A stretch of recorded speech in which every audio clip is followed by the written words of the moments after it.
sommes dans le livre des Nombres et je vous propose d'aller du chapitre 15 jusqu'au chapitre 20. C'est ce moment en fait où le peuple d'Israël est pendant 40 ans dans le désert et la première chose, on a l'impression dont Dieu parle à son peuple, c'est voilà les lois quand vous entrerez dans le pays promis. C'est incroyable, alors on ne sait pas si ces lois ont été données, ce chapitre est donné un peu avant l'entrée, au bout des 40 ans, ou si c'est au début des 40 ans, mais c'est impressionnant.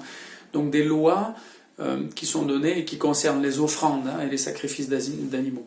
Ce qui est intéressant dans ces lois, c'est qu'on va dire, c'est ce qui m'a touché, ces lois sont les mêmes pour vous et pour les étrangers qui vivent au milieu de nous. Alors dans les discussions qu'on a, dans les débats qu'on a sur le séparatisme, eh bien de voir que les étrangers doivent appliquer les mêmes règles que nous, les mêmes exactement, eh bien c'est intéressant. Elles sont valables pour toujours, c'est ce que Dieu dit à son peuple, et on imagine que voilà, c'est pendant tout ce temps où vous serez dans ce pays, ces règles seront valables.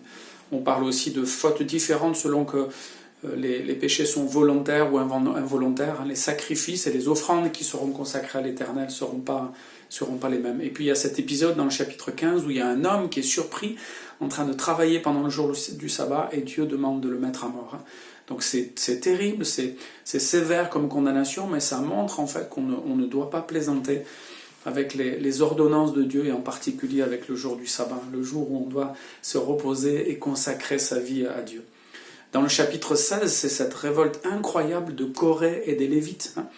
Je ne peux pas m'attarder trop longtemps dessus, j'y reviendrai dans une vidéo particulière, mais cette révolte, elle est terrible parce que finalement les Lévites disent à Moïse, avec Corée, eh bien, le peuple entier est saint, pourquoi est-ce que tu t'élèves au-dessus des autres ? Nous, on voudrait aussi pouvoir entrer dans le temple.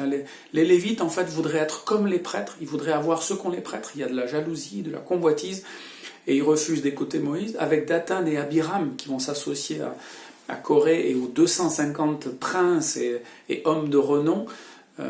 Eh bien, avec Dathan et Abiram, il y a une autre chose, ils disent à Moïse, nous ne monterons pas avec toi dans le pays promis, c'est-à-dire on refuse en fait ce projet, tu nous as fait sortir du pays d'où coulait le lait et le miel, donc ils sont en train de dire que l'Égypte était ce pays d'où coule le lait et le miel, et tu veux nous amener dans un pays qui n'est rien, où ne coule pas le lait et le miel. Donc il y a une révolte incroyable, et la première réaction de Moïse, c'est de se jeter à terre, face contre terre, et en priant, en fermant les yeux pour peut-être réfréner sa colère, eh bien il va trouver la force de répondre aux Lévites, de répondre à Dathan et Abiram, et de laisser Dieu agir. Et ce jour-là, Corée, sa famille, Dathan et Abiram vont être engloutis par la terre, et puis les 250 vont être tués par Dieu, par le feu. Et c'est uniquement parce que Moïse va intercéder pour que le peuple ne soit pas condamné de la même façon que Israël va être épargné, et que seuls ceux qui se sont révoltés clairement contre Dieu vont être punis par Dieu. C'est un moment incroyable, très dur, mais c'est un moment qui nous rappelle aussi qu'on ne se révolte pas contre Dieu, parce qu'en se révoltant contre Moïse, ces gens-là se sont révoltés contre Dieu et ils ont été punis. Dans le chapitre 17, eh bien, on nous dit qu'en fait, ces boules de parfum, Moïse a dit à Corée et aux Lévites, vous voulez être comme les prêtres, alors prenez les boules de parfum et allez les offrir, allez vers la tente pour les offrir à Dieu. C'est ce que font les prêtres normalement, mais si vous voulez le faire, allez-y. Corée et les Lévites sont morts, en tout cas ces Lévites qui se sont révoltés. Et Moïse dit maintenant, ces boules de parfum, eh bien on va les aplatir et on va les garder comme un souvenir sur l'autel. Donc c'est impressionnant de voir qu'il y a la pédagogie de Moïse et de Dieu qui veut que cette révolte terrible, cette révolte réprimée, punie, eh bien elle soit dans le souvenir des Israélites. Et on voit ça, en fait, on va le voir tous les jours, en tout cas on va s'en souvenir tous les jours avec l'autel. Et puis Dieu va accorder un signe de plus, il va comprendre que c'est important de marquer les esprits, il va dire voilà, vous voulez être les chefs, mais c'est Aaron qui a été choisi comme sacrificateur, que chaque tribu prenne un bâton et le donne, et on le mettra en fait dans la tente, et puis le bâton qui va fleurir sera le bâton du chef, du prêtre, du grand sacrificateur, et c'est le bâton d'Aaron qui va fleurir, et Dieu va demander à ce qu'on le garde dans le coffre de l'Alliance. Dans le chapitre 18, eh bien il y a un rappel sur ceux qui seuls peuvent s'approcher de l'autel.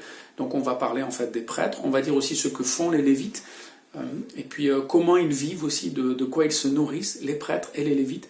Et c'est intéressant de noter en fait que les Lévites vont recevoir tout ce que le peuple d'Israël va donner, la dîme, du peuple d'Israël pour Dieu va aller aux Lévites, et les Lévites vont donner eux-mêmes la dîme de la dîme. J'espère que vous me suivez, que vous me comprenez, mais les 10% des récoltes des Israélites, de tout ce qui appartient aux Israélites, vont être donnés à Dieu, donc aux Lévites, et les Lévites vont prendre les 10% de ce qu'ils reçoivent pour les donner vraiment à Dieu, c'est-à-dire pour ne pas les garder pour eux. Dans le chapitre 19, on nous dit comment préparer l'eau de la purification, avec une vache rousse qui sera brûlée complètement et les cendres qui seront jetées dans de l'eau de source. Et c'est cette eau-là qui sera utilisée pour la purification, chaque fois qu'il y a un sacrifice de purification, une ablution. Et puis dans le chapitre 20, je termine là-dessus, c'est ce moment en fait où le peuple à nouveau se révolte. Alors il ne faudrait pas croire que le peuple d'Israël s'est révolté pendant 40 ans. On nous dit quasiment rien de ces 40 ans dans le désert, si ce n'est ces deux épisodes, la révolte de Corée, d'Abitan et de Dathan, et puis cette nouvelle révolte, en tout cas ce murmure d'Israël qui crie à Dieu parce qu'il n'a plus d'eau, et qui dit on aurait préféré mourir avec ceux qui sont morts sous les coups du Seigneur. C'est une parole incroyable. On aurait préféré mourir avec ceux qui ont été punis. Eh bien, Dieu va demander à Moïse simplement, parce que le peuple dit, en plus on est en train de mourir de soif, il va lui dire, voilà, tu vas rassembler le peuple d'Israël, tu vas parler au rocher et l'eau va couler et tu donneras de l'eau à tous ceux qui ont soif. Et Moïse, eh bien, va pas vraiment obéir. Quand on lit le texte, on se dit, la faute ne semble pas si grave, mais Moïse va rassembler le peuple, ça c'était ce que Dieu lui avait demandé. Il va faire des reproches au peuple, Dieu n'avait pas demandé ça, et avec le bâton, il va taper 2 fois sur le rocher, et juste avant en disant est-ce que nous ferons sortir de l'eau du rocher, sous-entendu est-ce que nous y arriverons, il y a certainement un doute, et puis il se met en avant par rapport à Dieu, et Dieu va punir Moïse et Aaron en leur disant voilà, vous n'avez pas eu confiance, vous ne m'avez pas honoré en fait dans votre façon d'agir, et vous n'entrerez pas dans le pays promis. Donc ça nous montre quand même que même Moïse, qui a été un homme exceptionnel, eh bien, a commis cette faute vers la fin de sa vie.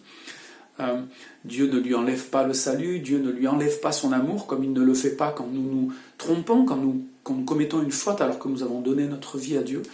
Mais il nous punit aussi, comme il a puni Moïse.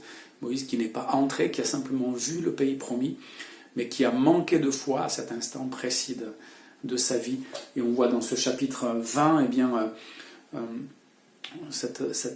ce lieu qui va être appelé le lieu de la querelle. Il y a le peuple d'Israël qui s'est opposé. Et puis dans ce chapitre 20, c'est aussi le début de la conquête avec les rois qui vont s'opposer. Israël veut entrer tranquillement en Édom en demandant la permission, en disant on va rien prendre, on va rien abîmer, laissez-nous passer. Le roi d'Édom va refuser et Israël va devoir faire un détour. C'est le début de cette entrée dans le pays promis.